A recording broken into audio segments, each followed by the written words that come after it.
саламатсыздар ма? Біз кішігірім шопингқа бара жатырмыз. Хасбул деген супермаркет біздің үйіміздің қасымызда орналасқан. Балаларға арналған очки 35 лира тұрады. Бұны қарасаңыздар, неше түрлі күріш сатылады. Макарондардың ішінде бізге осы марка ұнайды. Осындай шайды бірінші рет алып жатырмыз, 10 лира тұрады екен. Липтон шайының неше түрлі дәмдері бар екен. Кофелардың ішінде түріктер осы кофені өте жақсы көреді.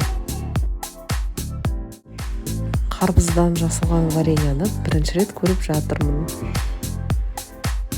Осындай дәу персил небәрі 75 лира тұрады. Осы видео қызықты болды деп үміттенемін. Келесі видеоға дейін сау саламатты болыңыздар.